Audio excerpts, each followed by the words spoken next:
नमस्कार साथियों। इस वीडियो में हम करेंगे कुछ कथाएं। चलिए प्रारंभ करते हैं महर्षि पराशर की कथा से। हमें ज्योतिष शास्त्र का ज्ञान देने वाली महान विभूति का नाम है ऋषि पराशर। ऋषियों में महान अर्थात महर्षि वशिष्ठ जी की क्षमाशीलता का क्या कहना। उनकी पत्नी का नाम था अरुंधति। वशिष्ठ जी के 100 पुत्र भी थे। उनमें सबसे अनुपम थे शक्ति। शक्ति की पत्नी थी आदृश्यंती। महर्षि वशिष्ठ के समकालीन एक अन्य ऋषि थे विश्वामित्र। वशिष्ठ और विश्वामित्र दो विपरीत धाराओं के प्रतीक थे। एक ओर थे वशिष्ठ, जो तीनों लोकों में अपनी सौम्यता और ब्रह्म ज्ञान के कारण ब्रह्म ऋषि कहलाए।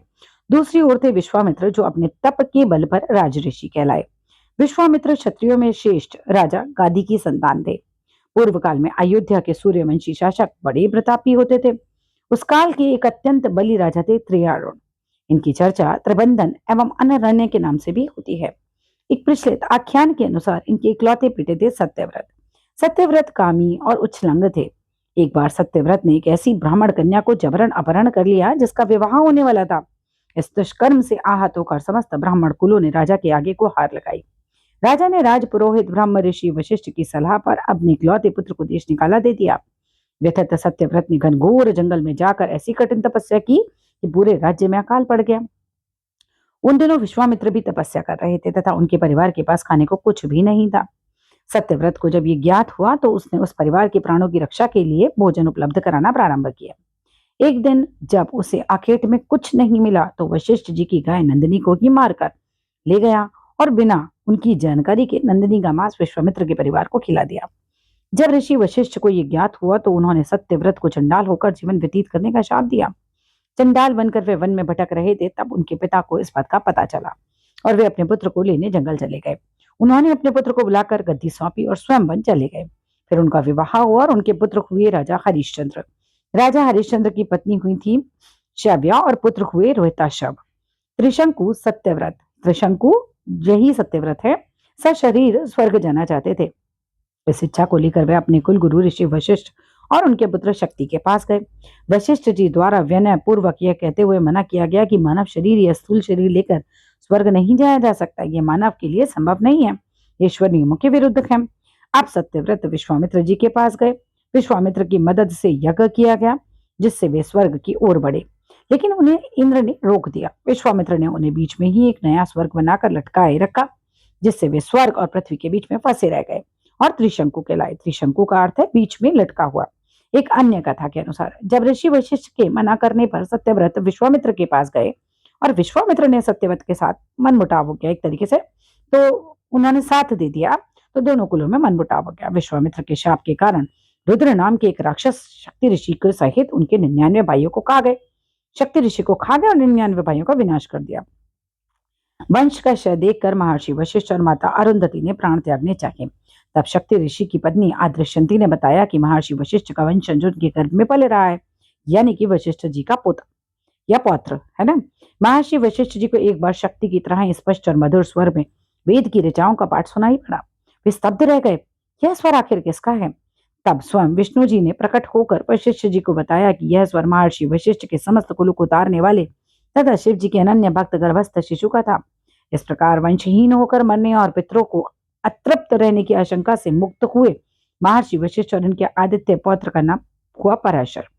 जब बालक पराशर को अपने पिता और उनके भाइयों के राक्षस रुधिर के हाथों मारे जाने का ज्ञान हुआ तो उन्होंने भगवान शंकर की आराधना की और बहुत से वरदान प्राप्त किए और वे पूरे विश्व के संहार की योजना बनाने लगे। पितामह वशिष्ठ के समझाने पर उन्होंने विश्व संहार की योजना तो छोड़ दी, पर राक्षसों पर उनका क्रोध कम नहीं हुआ। राक्षसों के विनाश का उन्होंने प्रारंभ किया, जिससे राक्षसों के झुंड आकर हवन कुंड में भस्म होने लगे। और फिर महर्षि वशिष्ठ ने शुद्ध होकर अपने पौत्र पराशर को समझाया कि सज्जनों का काम है क्षमा करना, औरों का कष्ट देना नहीं। राक्षस अपने कर्म फल से बंधे हुए हैं, इसीलिए आप कर्म में रत हुए हैं, अन्यथा उनका तो वशिष्ठ जी के परिवार से कोई बैर नहीं है। इससे पराशर शांत हो गया और उन्होंने यज्ञ को वहीं समाप्त कर दिया। राक्षसों के आदि कुल पुरुष महर्षि पुलत्स्य पराशर की क्षमाशीलता से अत्यंत प्रसन्न हुए। उन्हीं के आशीर्वाद से पराशर समस्त शास्त्रों के ज्ञाता हो गए और पुराण संहिता आदि के कर्ता भी। ब्रह्म ऋषि हैं वशिष्ठ, राज ऋषि हैं विश्वामित्र। यानी कि अब इस स्टोरी को हम थोड़ा सा शॉर्ट में समझे तो ब्रह्म ऋषि कहलाए ऋषि वशिष्ठ, अरुंधति उनकी पत्नी थी। इन दोनों के हुए 100 पुत्र, सबसे अनुपम पुत्र थे शक्ति। शक्ति जो थे विश्वामित्र के शाप के कारण रुधिर नाम का राक्षस शक्ति को खा गया। उनके 100 भाई थे टोटल, उसमें से 99 का भी विनाश कर दिया, अर्थात 100 के 100 भाई मारे गए। आदृशंती के बारे में बात करें तो शक्ति जी की पत्नी थी। ऋषि पराशर आदृशंती के पुत्र हुए। ऋषि पराशर ने राक्षसों का वध किया। दादाजी पितामह ऋषि वशिष्ठ के समझाने पर ये शांत हुए थे। राक्षसों के आदि कुल पुरुष महर्षि पुलत्स्य पराशर की क्षमाशीलता से प्रसन्न हुए और महर्षि पुलत्स्य के आशीर्वाद से पराशर समस्त शास्त्रों के ज्ञाता हो गए। अब यहाँ पर कथा और जोड़ते हैं। सूर्यवंश के राजा हुए त्रियारुण, त्रिबंधन अनरण्य। त्रियारुण के पुत्र हुए सत्यव्रत, जो कि काफी कामी और छलंग थे। एक ब्राह्मण की कन्या का अपहरण करने के कारण ऋषि वशिष्ठ की सलाह पर सत्यव्रत को देश निकाला मिला। जंगल में अकाल पड़ने पर सत्यव्रत ने वशिष्ठ जी की गाय नंदिनी को काटकर उसका मांस विश्वामित्र के परिवार को खिला दिया। तब वशिष्ठ जी ने उन्हें चंडाल त्रिशंकु बरकत जीने का श्राप दिया। श्राप के 3 मुख्य कारण रहे: पिता से दुर्व्यवहार, ब्राह्मण कन्या का अपहरण एवं बलात्कार, गौ हत्या। फिर पिता ने बुलाकर राजगद्दी सौंपी और स्वयं वन में चले गए। त्रिशंकु का विवाह हुआ सत्यव्रता के साथ। त्रिशंकु और सत्यव्रता के भी पुत्र हुए राजा हरिश्चंद्र की पत्नी शव्या और पुत्र हुए रोहिताशव। सत्यव्रत के त्रिशंकु बनने की अन्य कथा है कि त्रियारुण ने सत्यव्रत को एक छोटे से अपराध के कारण देश से निकाल दिया था। सत्यव्रत का शरीर स्वर्ग जाना चाहते थे। सत्यव्रत वशिष्ठ जी और उनके पुत्र शक्ति के पास भी गए। दोनों ने मना कर दिया तो विश्वामित्र जी के पास गए। विश्वामित्र मान गए और दोनों कुलों में अब मनमुटाव हो गया। दोनों कुल में मतलब विश्वामित्र के और वशिष्ठ जी के। विश्वामित्र के शाप के कारण रुधिर नाम का राक्षस वशिष्ठ के 100 पुत्रों का विनाश कर देता है। ऋषि वशिष्ठ जी उनकी माता अरुंधति को शक्ति की पत्नी अदृश्यंती ने बताया कि वह गर्भवती है। शक्ति तथा अदृश्यंती की संतान हुए ऋषि पराशर। गर्भ में ही ऋषि पराशर वेदों की ऋचाओं का पाठ कर रहे थे। ऋषि पराशर ने भगवान शंकर की आराधना कर बहुत सारे वरदान प्राप्त किए और राक्षसों का वध किया। वशिष्ठ जी के समझाने पर राक्षसों को मना करना बंद कर दिया और राक्षसों के आदि कुल पुरुष पुलत्स्य पराशर झुके हैं कि क्षमाशीलता से प्रसन्न हुए। पराशर जी एक दिन क्या कर रहे थे, एक और कथा मैं आपको सुना रही हूँ कि पराशर जी एक दिन नौका से नदी पार कर रहे थे। अब पराशर जी बड़े हो गए। उन्हें लगा कि महाप्रतापी बालक के आने का समय है, ऐसा गर्भ में आने का योग है। निश्चय लगने लगा हुआ था। नाव के मल्लाह जो कि टो के राजा थे, उन्होंने बताया कि उन्होंने जो पराशर जी हैं, उन्होंने नाव के मल्लाह को बता दिया, ठीक है, जो केवटों के राजा थे। महर्षि पराशर से उसी धीरवराज की कन्या का गर्भाधान हुआ। कन्या का नाम रखा गया मत्स्यगंधा, जो बाद में सत्यवती के नाम से प्रसिद्ध हुई। महर्षि पराशर तथा मत्स्यगंधा के पुत्र हुए वेद व्यास जी, जिनका नाम था कृष्ण देवपायन बादरायण। बाद में सत्यवती से राजा शांतनु को प्रेम हुआ। शांतनु कुरुवंश के महाप्रतापी राजा प्रतीप के पुत्र थे। पिछले जन्मों में यही शांतनु राजा महाभिष थे तथा गंगा ब्रह्मा जी की पुत्री थी, कुछ पुराणों के अनुसार। राजा महाविष ब्रह्मा के सामने गंगा को देखते रह गए तथा ब्रह्मा ने इन दोनों को पृथ्वी पर जन्म लेने का शाप दे दिया। शाप ये भी था कि जब तक गंगा उनकी अवज्ञा करती रहेंगी, शाप समाप्त तभी होगा जब उनकी अवज्ञा करेंगे। अब यहाँ 8 वसुओं की कथा पढ़ लेते हैं। 8 वसुओं का जन्म गंगा जी के पुत्र के रूप में क्यों हुआ? ऋषि पराशर के दादाजी थे ऋषि वशिष्ठ। उनके पास एक गाय थी, गाय नंदी थी। नंदिनी एक दिव्य वरदायिनी गाय थी। ऋषि के आश्रम में कभी अन्न, धन, वस्त्र, भोजन की कमी नहीं होती थी। जो भी वशिष्ठ के आश्रम में आता, नंदिनी उसकी इच्छा पूरी कर देती थी। नंदिनी गाय के पिता थे मनु कश्यप तथा माँ थी दक्ष प्रजापति की बेटी सुरभि। एक बार 8 वसु धर, ध्रुष, सोम, सवित्र, अनिल, प्रत्युष और प्रभास अपनी पत्नियों के साथ वशिष्ठ जी के आश्रम के पास कल्लौल कर रहे थे। उनमें से एक कोई भी नारी थी, उनमें से इतनी सारी नारियां थी, उनमें से एक की स्त्री ने गाय की याचना करी। सारे वसुओं ने मिलकर नंदिनी को चुरा लिया। वसुओं को मनुष्य जैसी लिप्सा रखने के कारण वशिष्ठ जी ने मनुष्य योनि में जन्म देने का श्राप दे दिया। वसुओं ने गंगा जी से सहायता मांगी और उनके पुत्र बनकर पैदा हुए, जिन्हें वे गंगा में बहाती गई। केवल प्रभास जो भीष्म है, उन्हें छोड़कर सभी को मुक्ति मिली, क्योंकि गाय इन्होंने ही चुराई थी। अब यहाँ पर धीरवराज की कथा। धीरवराज क्या थे, हम फ्लो चार्ट में समझ ले। धीरवराज थे केवटों के राजा। उनकी बेटी थी मत्स्यगंधा। सत्यवती, मत्स्यगंधा और ऋषि पराशर के मिलन के बाद पैदा हुए वेदव्यास जी। वेदव्यास जी का ही नाम था कृष्ण द्विपायन बादरायण, सब एक ही हैं ये। वेदव्यास जी ने 18 पुराणों तथा महाभारत की रचना की। राजा शांतनु का दूसरा विवाह हुआ सत्यवती से। धीरवराज ने शर्त रखी थी कि सत्यवती का बेटा ही राजा बने तो शादी होगी। भीष्म ने आजन्म कुंवारे रहने की प्रतिज्ञा ले ली। भीष्म का नाम पहले देवव्रत था। राजा शांतनु और सत्यवती के 2 पुत्र हुए, चित्रांगद और विचित्रवीर्य।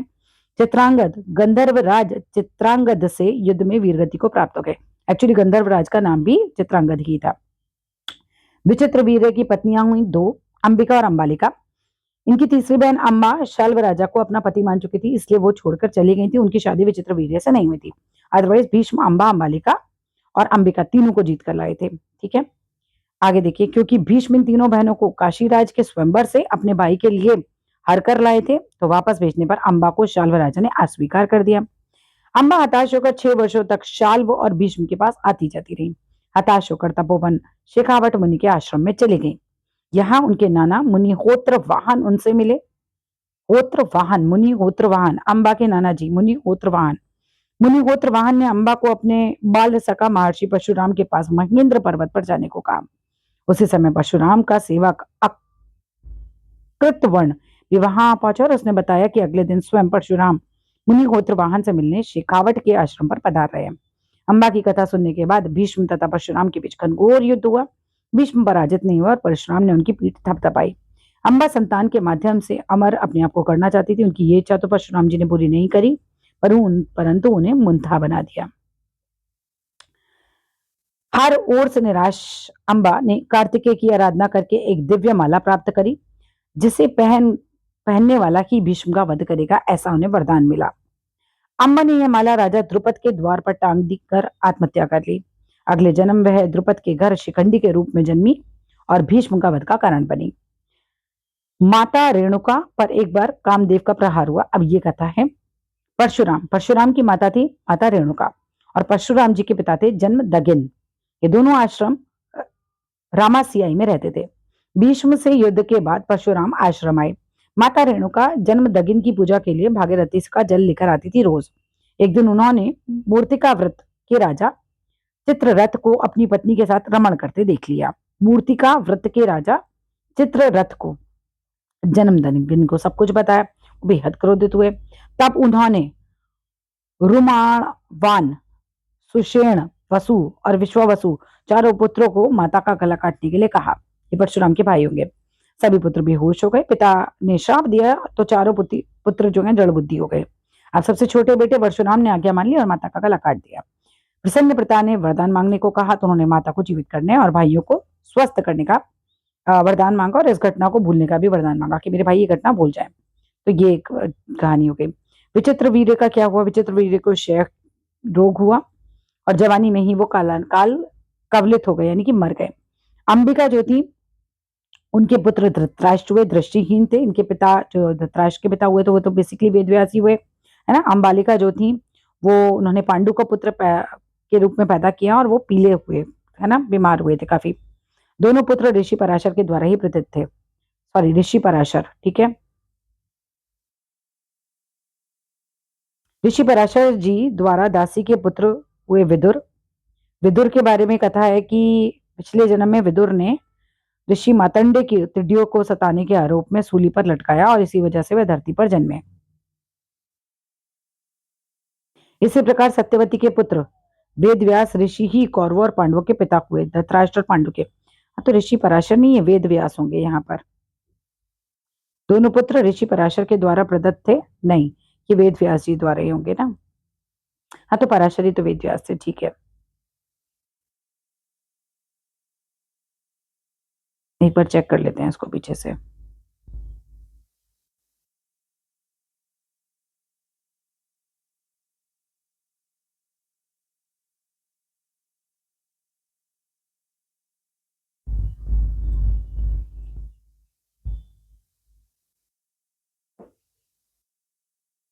हाँ, वहां पे पराशर नहीं है, वेदव्यास ही है, ठीक है। तो इस प्रकार सत्यवती के पुत्र वेदव्यास ऋषि ही कौरवों और पांडवों के पिता हुए।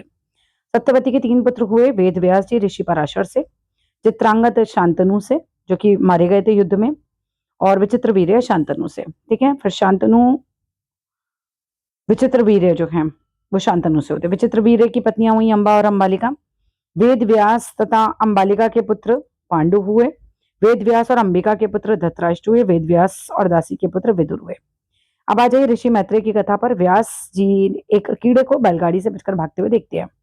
कीड़े को भय था कि वो मरकर इससे भी खराब योनि में ना चला जाए। मतलब बेसिकली उनसे पूछा व्यास जी ने कि तुम इतना भाग क्यों रहे हो? तो उसने कहा कि मैं मर जाऊंगा गाड़ी के नीचे आके। तो उसने कहा ठीक है, तुम तो कीड़े का जीवन तो जी रहे हो, मर जाओगे तो क्या भी हो जाएगा। उसने कहा इससे खराब योनि मिल गई तो व्यास जी ने कहा कि जब तक मैं तुम्हें ब्राह्मण योनि में नहीं पहुंचा देता तब तक सभी योनियों से शीघ्र मुक्त कराता रहूंगा। अब ये बात कीड़े ने मान ली, बैलगाड़ी के नीचे आकर मर गया। अलग अलग पशु पक्षियों की योनि में जन्म लेता रहा और व्यास जी उसे पूर्व जन्मों का स्मरण कराते रहे। मानव शरीर में भी कई योनियों में उसने जन्म लिया और फिर ब्राह्मण कुल में उत्पन्न हुआ। ये बालक मात्र 5 साल का था। उसे भगवान व्यास ने सरस्वत मंत्र का उपदेश दिया, जिससे उसने पढ़े बिना ही सारे धर्म ग्रंथ, मतलब पढ़े बिना ही इस उपदेश के कारण, सरस्वत मंत्र के कारण उसे सारे धर्म ग्रंथ, वेद और शास्त्रों का ज्ञान हो गया।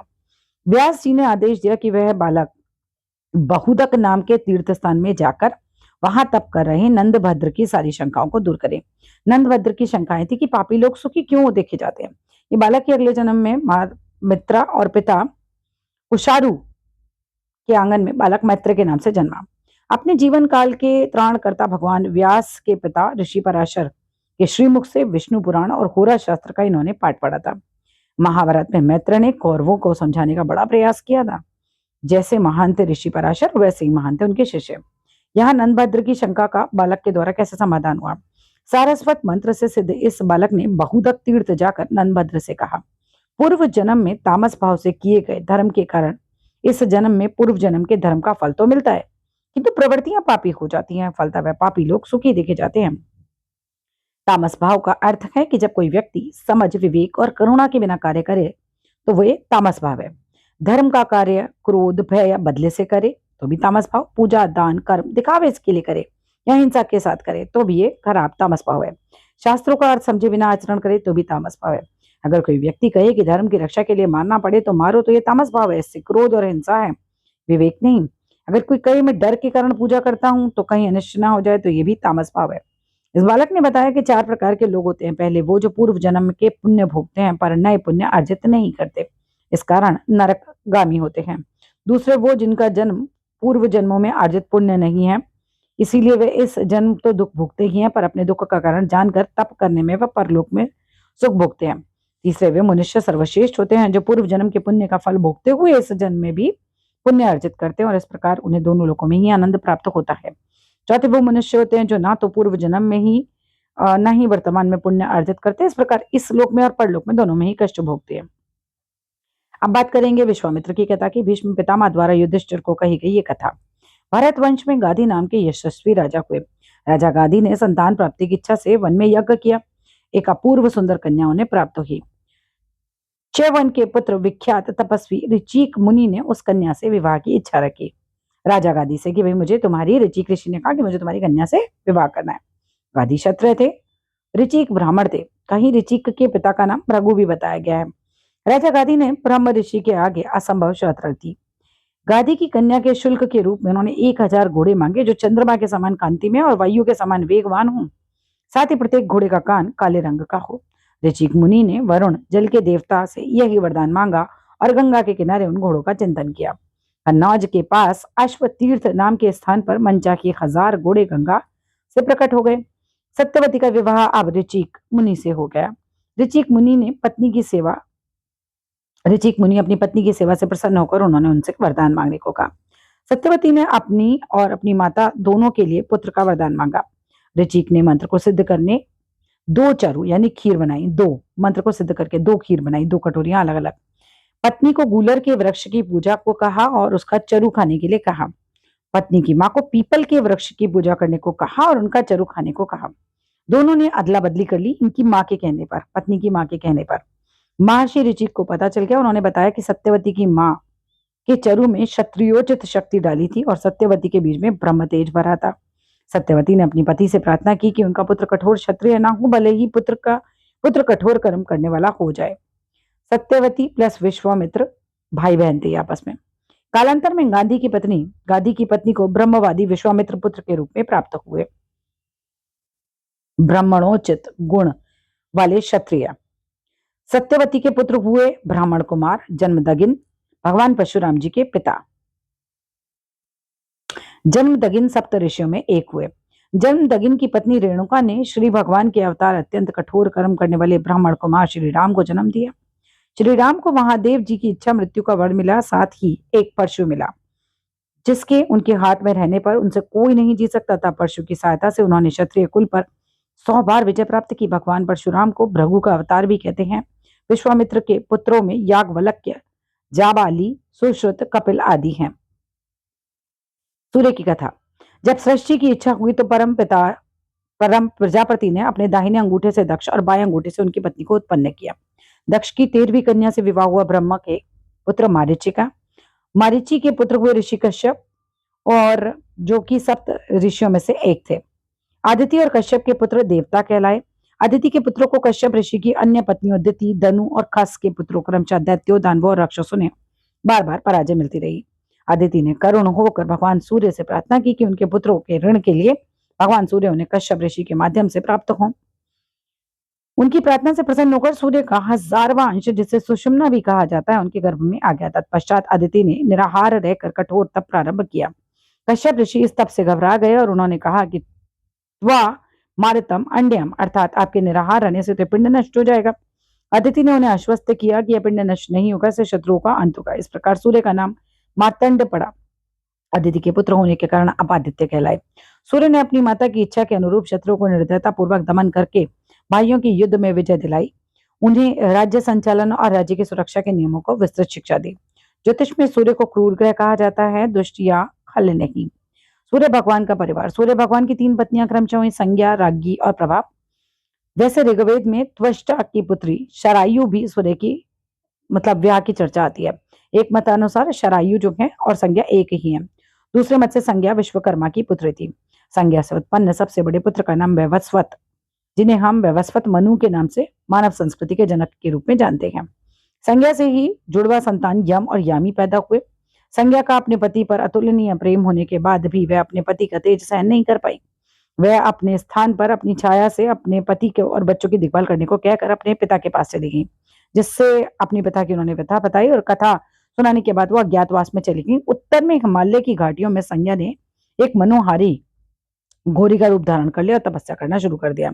इधर छाया और सूर्य के भी 2 पुत्र हुए, क्रमशः मनु और शनिचर। छाया का अनुराग अपने इन दोनों बच्चों के प्रति विशेष था। कालांतर में विमाता के व्यवहार का अंतर यम से सहा नहीं गया और उन्होंने बड़ा विरोध किया। इससे छाया को क्रोध आ गया और छाया ने यम को श्राप दे दिया। यम अपने पिता के शरणागत हुए और सूर्य ने उन्हें श्राप से तो मुक्ति दिला दी अविलंब ही, परंतु स्वयं चिंता में पड़ गए कि आखिर कोई माता अपनी संतान को कैसे श्राप दे सकती है।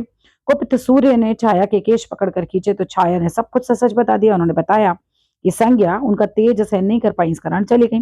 सूर्य पछताते हुए अपने ससुर विश्वकर्मा की शरण में गए। तब विश्वकर्मा ने इनका तेज कम करने के लिए विष्णु का चक्र, शिव जी का त्रिशूल, यम का दंड और देवताओं के सेनापति कार्तिकेय के पाश की रचना की। सुंदर तपे तपाए सूर्य स्वयं घोड़े के वेश में वहां गए और संज्ञा की तपस्या, जब वो तपस्यारत थी, इस अलौकिक मिलन से उन्हें जुड़वा संतान की प्राप्ति हुई, जो अश्वनी कुमार, 2 लोग हो गए, अश्वनी और कुमार कहे गए। देवताओं के चिकित्सक ऋषि च्यवनप्राश के नेत्रों की ज्योति लौटाने वाले, यही अश्वनी कुमार नकुल और सहदेव बने। परमपिता प्रजापति के अंगूठे, दाहिने अंगूठे से उत्पन्न हुई दक्ष और बाएं अंगूठे से उनकी पत्नी। ब्रह्मा जी के पुत्र हुए मारीची। ब्रह्मा जी के पुत्र मारीची, इनका विवाह हुआ दक्ष की 13वीं कन्या से। दक्ष आपको समझ में आ गया ना ऊपर। परमपिता प्रजापति के दाहिने अंगूठे से उत्पन्न हुए थे दक्ष, और दक्ष की 13वीं कन्या से विवाह हुआ था इनका मारीची जी का, ब्रह्मा जी के पुत्र के। ऋषि कश्यप मारीची के पुत्र हुए। कश्यप जी की पत्नियां हुई आदिति, दिति, दनु और खस। आदिति देवताओं की माता बनी, है ना। आदिति के जो पुत्र थे और कश्यप जी के, वो देवता कहलाए। दिति के दैत्य, दनु के दानव और खस के राक्षस। भगवान सूर्य का परिवार में 3 पत्नियां हुई, संज्ञा, राज्ञी और प्रभा। संज्ञा के पुत्र हुए, संज्ञा जो थी विश्वकर्मा जी की पुत्री थी और सूर्य की पत्नी थी। उनके पुत्र हुए वैवस्वत, मनु, यम और यामी। राज्ञी के पुत्र हुए रैवत और प्रभा के हुए प्रभात। संज्ञा से उत्पन्न, संज्ञा ने अपनी छाया उत्पन्न करी थी, ठीक है, और छाया के पुत्र 2 हुए थे, मनु और शनिचर। सूर्य प्लस संज्ञा जब बाद में मिले थे घोड़ा घोड़ी के रूप में, तो उनके पुत्र हुए थे अश्वनी कुमार। इसके बाद आ जाओ सूर्य के पुत्रों का वर्णन। वैवस्वत मनु की बात करें तो इन्होंने सृष्टि की गतिविधियां आगे बढ़ाई। यम ये काल के अवधारक हैं, हमारे जन्म जन्मांतर का चोला बदलने वाले, मोक्ष का द्वार खोलने वाले। मनु इन्होंने हमें मनुस्मृति दी। शनिचर महाराज आयुष कारक कहे गए, हमारे जीवन में श्वासों की जो गिनती रखते हैं वो। अश्वनी कुमार अलौकिक चिकित्सक बने। इंपॉर्टेंट पॉइंट, आदित्य और कश्यप के पुत्र। सूर्य का 1000वां अंश सुषुम्ना is equal to Martand is equal to Aditya, सब एक ही है। ऋग्वेद के मंडल 2 में 6, यानी जिन्हें हम ऋतुओं से कनेक्ट करते हैं, और मंडल 9 में 7 आदित्यों की चर्चा हुई है। 7 मतलब 7 दिन, ये आदित्य के पुत्र हैं, ऐसा कहा गया ऋग्वेद में। शतपथ ब्राह्मण और विष्णु पुराण में 10वें अध्याय में 12 आदित्यों की चर्चा की, जिन्हें हम 12 महीनों से जोड़ सकते हैं। अमरकोश में 47 तथा ब्रह्म पुराण में 108 आदित्यों के नाम है। कहीं कहीं सूर्य की पत्नियां प्रभा, छाया, उषा, प्रत्युषा, निशुंभा भी मिलती हैं। वैवस्वत मनु के 10 पुत्र हुए, जिनमें प्रसिद्ध हुए इक्ष्वाकु। एक पुत्री भी हुई इला, जो पहले पुरुष थी, शापवश स्त्री बनी और बाद में स्त्री से पुरुष बनी। वैवस्वत मनु के 10 पुत्र हुए, 10 पुत्र। वैवस्वत मनु कौन है? ध्यान है ना, अभी अभी पढ़ा था हमने, आदित्य के पुत्र। सूर्य का विच्छेदन कारक ग्रह कहा गया है। पंचम भाव का सूर्य गर्भ नष्ट कर देता है। सप्तम भाव का सूर्य वैवाहिक जीवन में व्यवधान पहुंचाता है। सूर्य के वाहन रथ में एक ही पहिया है, जो संवत्सर कहलाता है। इस पहिए में 12 डंडे लगे हैं और 12 मासों के प्रतीक हैं। सूर्य के मुख्य अस्त्र हैं चक्र, शक्ति, पाश और अंकुश। मार्कंडे पुराण में सूर्य को भास्कर कहा गया है। सूर्य का नाम सविता भी है, जिसका अर्थ है सृष्टि करने वाला। कुंडली में सूर्य की शक्ति से जातक के शारीरिक और आध्यात्मिक स्वास्थ्य का अंदाजा लगता है। लग्न का सूर्य केशव में कमी लाता है। अब स्वर भानु की संपूर्ण कथा। बहुत समय पहले देवताओं और असुरों ने मिलकर समुद्र मंथन किया। इस मंथन से 14 रत्न निकले, जिसमें सबसे महत्वपूर्ण अमृत कलश यानी कि अमरता देने वाला अमृत था। जब अमृत निकला तो भगवान विष्णु ने मोहिनी रूप धारण कर देवताओं को अमृत पिलाने का निश्चय किया, ताकि असुर अमृत अमर न हो जाए। इसीलिए इस अमृत को उनसे बचाना था। स्वरभानु की चाल। स्वरभानु बहुत चतुर था, बहुत चतुर असुर था। उसने देवताओं का रूप धारण किया और चुपचाप देवताओं की पंक्ति में जाकर बैठ गया, ताकि वे अमृत पी सके। लेकिन सूर्य और चंद्र ने उसे पहचान लिया कि वह असुर है, और उसने तुरंत भगवान विष्णु को बता दिया। जैसे ही विष्णु ने देखा, तो जैसे ही स्वरभानु ने अमृत की एक बूंद पी, विष्णु ने सुदर्शन चक्र से उसका सर काट दिया। लेकिन क्योंकि वो अमृत की एक बूंद पी ली थी, इसलिए वो पूरी तरह से मरा नहीं। सिर का भाग बना राहु, धड़ का भाग बना केतु। राहु केतु का बदला। राहु और केतु को यह बात बहुत बहुत बुरी लगी कि सूर्य और चंद्र ने उनकी पोल खोली। इसलिए वह समय समय पर बदला लेने के लिए सूर्य और चंद्रमा को निगलने का प्रयास करते हैं। यही कारण है, माना जाता है, सूर्य को निगलने का प्रयास सूर्य ग्रहण, चंद्र को निगलने का प्रयास चंद्र ग्रहण है। लेकिन क्योंकि राहु और केतु का शरीर अधूरा है, इसलिए वह सूर्य चंद्र को पूरी तरह निगल नहीं पाते। इसलिए ग्रहण कुछ समय बाद समाप्त हो जाता है। राहु और केतु दोनों छाया ग्रह हैं। सूर्य ने सभी देवताओं की रक्षा के लिए राहु को बैर मोल लिया। अमृत का पान तो सभी देवताओं ने किया था, पर राहु का कोप का भाजन बने सूर्य और चंद्रमा। इसलिए शुद्ध होकर सूर्य ने समस्त सृष्टि को तपाना प्रारंभ कर दिया और लगा कि चारों ओर अग्नि वर्षा हो रही है। तब ब्रह्मा जी के पास दौड़े हुए सभी देवता गए और ब्रह्मा जी की सलाह पर अरुण को सूर्य का सारथी नियुक्त किया। अरुण भी कश्यप ऋषि के ही पुत्र है, परंतु उनके पांव नहीं है। कहते हैं अरुण स्वभाव से मृदुल है। अरुण के 2 पुत्र हुए, संपाति और जटायु। यही जटायु रावण के द्वारा सीता के हरण के समय मारे गए थे। अरुण सूर्य के पथ को ऐसे आंकते गए कि पृथ्वी पर सूर्य का कोप का प्रभाव कम पड़ा और सृष्टि बच गई। इसीलिए ज्योतिष शास्त्र में कहा गया है कि सूर्य के साथ यदि कोई शुभ ग्रह हो जाए, तो वह सूर्य की क्रूरता में भी कमी लाता है। चंद्रमा की संपूर्ण कथा। हरिवंश पुराण की कथा आती है, ब्रह्मा ने सृष्टि के आरंभ में 7 मानस पुत्रों को अवतरित किया, जो पूर्णतः वैराग्य की ओर उन्मुख थे। उनमें से एक थे ऋषि अत्रि, जिनकी पत्नी अनसुईया के पतिव्रत धर्म की चर्चा बहुत बार आती है। उन्होंने चंद्रमा को पुत्र के रूप में पाने की कामना की और अत्यंत श्रद्धा भाव से उनका ध्यान किया। इस ध्यान स्वरूप उनके नेत्रों से ऐसी द्युति निकली जो चंद्रमा के समान कांतिमान थी। 10 दिशाएं इनके गर्भ में लेकर इनका पालन पोषण करने लगी, किंतु वे तेज उन 10 दिशाओं से भी पल न सका और पृथ्वी पर गिर पड़ा। यही कांति युक्त शक्तिहीन हुए चंद्रमा। ब्रह्मा ने इन्हें उठाकर अपने रथ पर बैठा लिया और इस शक्तिहीन चंद्रमा को उन्होंने पृथ्वी की 21 बार परिक्रमा करवाई और वेद मंत्रोच्चारण के द्वारा 10 दिशाओं की शक्ति दिलवाई। इस प्रकार चंद्रमा को जीवन मिला। चंद्रमा को बीज, औषधि, जल और ब्राह्मणों का स्वामित्व दिया गया। पृथ्वी की परिक्रमा के द्वारा चंद्रमा पृथ्वी पर औषधि तथा अन्य प्रकार के बीजों की वृद्धि करते रहे, जिससे सभी देवताओं, पितरों और मनुष्य, भूत, प्रेत, पशु, पक्षी और वृक्ष आदि के प्राणों का पोषण होता रहा। हरिवंश पुराण के एक आख्यान के अनुसार दक्ष की 27 कन्याओं, अश्वनी, भरणी, कृतिका, रोहिणी, ये जितने भी 27 नक्षत्र से चंद्रमा का विवाह हुआ। महाभारत के वन पर्व के अनुसार चंद्रमा की ये सभी पत्नियां पतिव्रत धर्म का पालन करने वाली, सुशीला और थी। फिर भी चंद्रमा रोहिणी के प्रति ज्यादा अधिक आसक्त थे। परिणाम स्वरूप उनके शस्त्र ने उन्हें गले निश्चय होने का श्राप दिया। भयभीत चंद्रमा ने तभी सोमनाथ मंदिर बनाकर भगवान शंकर की आराधना समुद्र तट पर की। शंकर जी ने चंद्रमा की पूजा से प्रसन्न होकर कहा, यद्यपि दक्ष के शाप से चंद्रमा की मुक्ति संभव नहीं, फिर भी चंद्रमा क्षय होने के बाद फिर से पूरा शरीर धारण करेंगे। इस प्रकार चंद्रमा गलते और बनते रहते हैं और पूर्णिमा से अमावस्या तक दक्ष के शाप के कारण चंद्रमा के शरीर का क्षय होता है और अमावस्या से पूर्णिमा तक शंकर जी के आशीर्वाद से शरीर पुष्ट हो जाता है। क्षय रोग को हम टीबी के नाम से जानते हैं। क्षय रोग का संबंध फेफड़ों से है। छाती से चंद्रमा के कमजोर होने पर छाती और फेफड़े संबंधी रोग होते हैं। एक और अपवाद चंद्रमा की चंचलता से जुड़ा है। चंद्रमा कभी अपने मन की गिरी हुई अवस्था के कारण देवगुरु बृहस्पति की पत्नी तारा को बलपूर्वक भगा ले गए। चंद्रमा ने यह कुकृत्य भाद्रपद के शुक्ल पक्ष की चतुर्थी को किया, इसलिए स्थिति के चंद्रमा को देखना भी वर्जित है। भाद्रपद के शुक्ल पक्ष की चतुर्थी के दिन चंद्रमा को देखने से भी मन में कुविचार आते हैं। चंद्रमा और तारा की एक संतान प्राप्त हुई। पुत्र रत्न, यह पुत्र रत्न बड़ा मेधावी हुआ जिसे हम बुद्ध के नाम से जानते हैं। देवताओं के हस्तक्षेप से बुद्ध और तारा बृहस्पति को वापस मिले। गुरु बुद्ध को अपना पुत्र मानता है, परंतु बुद्ध गुरु को अपना पिता नहीं मानते। सूर्य आत्मा के प्रतीक है, बुद्ध बुद्धि का प्रतीक है, चंद्र मन का। धन्यवाद।